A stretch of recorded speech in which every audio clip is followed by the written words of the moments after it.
Grabe guys, oh. Tingnan nyo nangyari dito sa may peryaan dito. Dito sa may Aroroy.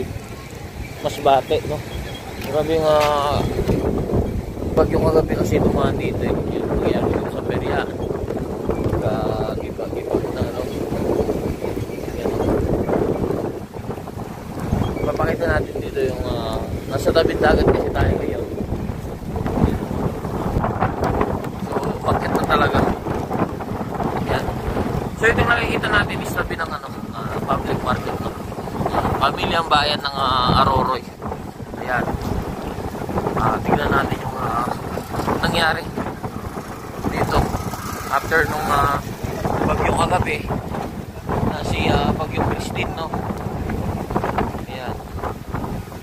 So, tignan natin. Makit na malapit na sa palengke. Siyempre nililinis nila na ngayon. Ayan. 6:45 AM yung umaga, no? Yan, no? So kagabi kasi na-experience natin dito yung gaano kalakas yung bagyo, no? Na-stranded tayo dito sa may Aroroy. So di tayo makatawid nung araw ng Lunes, kaya ganyan nangyari na ipit tayo dito at hindi pa natin alam kung kailan tayo makakauwi. So papakita lang natin yung nangyari dito sa may Aroroy. Ano? Ukit na din ito palengke. Ayan. Ayan. O, linininis na nila ngayon. No? Ayan. Ayan, no? Oh, pamilyang bayan ng Aroroy. Sabi guys, no? Ang dami. Kung ganun to, papakita lang natin. Tapos bago natin pakita yung dagat.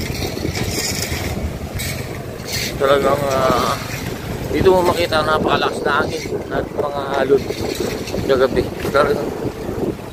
So kagabi, hindi ka maglakad, no? Kaya talagang tataboy ka ng hangin. Sa lakas ng hangin kagabi. Kasi ayan, nagtumbahan na itong mga ano. Itong mga ano. Na parang mga food cart na yun.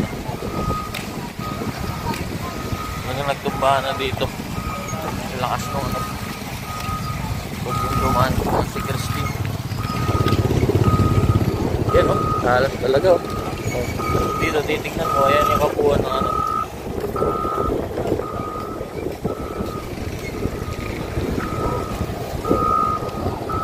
So dito, nagkalat pa rin yung mga ano, marami pa rin na food cart dito na tumba. Ano kasi ito hilera to, no, dyan, no, sa tabing dagat, yung mga cart ng food cart na yan, eh. Tumbahan, no.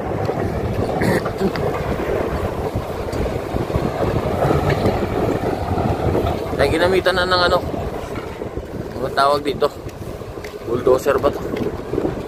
Yan.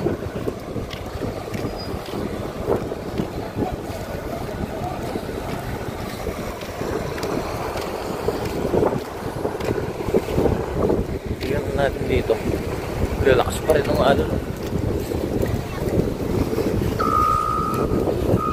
Yan, dito galing. Yan, o, mga sumamba na ano, pagkakapareho sa ano, no, Manila Bay. Yan, naikot din kaso makyat pa rin.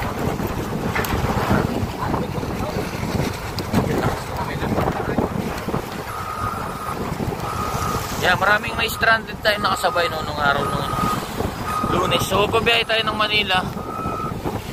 Kaya lang ano, hindi na tayo nakatawid. Kaya na-stranded tayo dito sa may Aroroy. Lakas, oh. Oh, lakas ng ampas, oh. So sila sir nangangalakal ng mga kahoy, mga good lumber, mga kinukuha na yung mga good lumber. Oh, yan, oh. Mga kahoy na pwede pong inabangan sa kinukuha nila kayo. Sila sir. Dahil kasing kahoy. So mas marami tayong nakikita dito ay sa mga niyog, no? Ayan, wala akong ano. Kung hanggang dito yun, eh. So yun ay loader, ay bulldozer.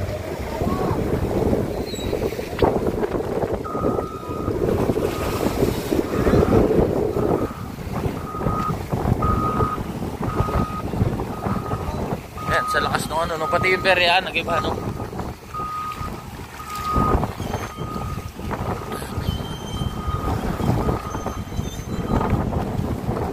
Pakita lang natin dito, guys.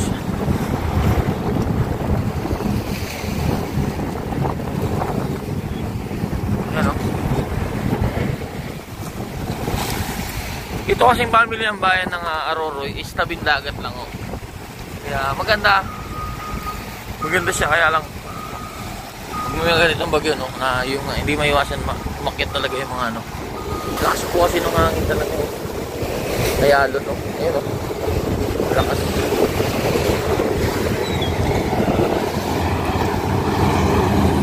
Yan, ayan. Binubuldoser, no.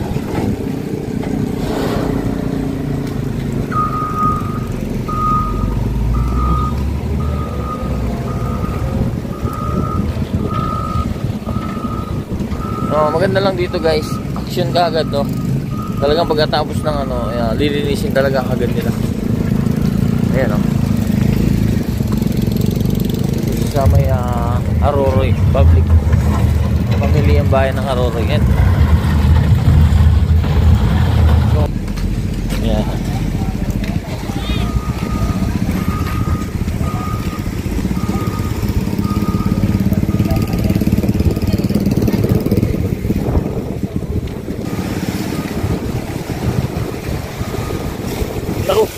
Lakas tayo ng ano, lakas nun yun ang mabasa.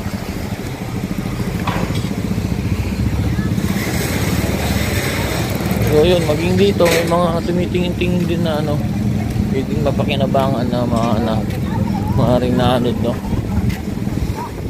Yan, so siyempre kanya-kanyang tulong na rin ang paglilinis yun. Lalo na yung mga may-ari ng mga food cart, no.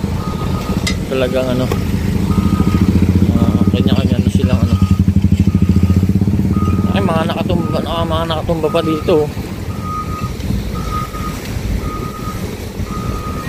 Ito, natumba rin to.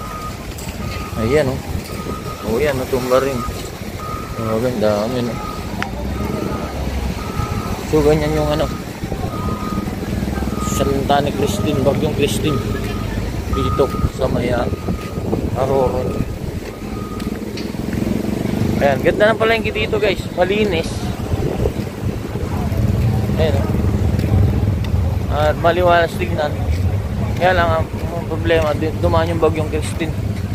Kaya ganyan nangyari. So, binagyo, no?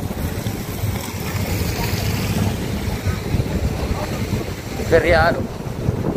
Yung bahan yung mga. So yun, guys, ang ating update muna dito sa Bagyong Christine dito. Ganyan na lang kalakas siya. Ayan. So yung mga nakikita nyo, yung ulan medyo ambun-ambun na lang. Kaya lang yung hangin sadyang napakalakas pa rin, no? So parang ramdam mo pa rin talaga. So yun ang ating update dito. Maraming salamat. God bless po. Ingat po tayo lahat. Maraming salamat.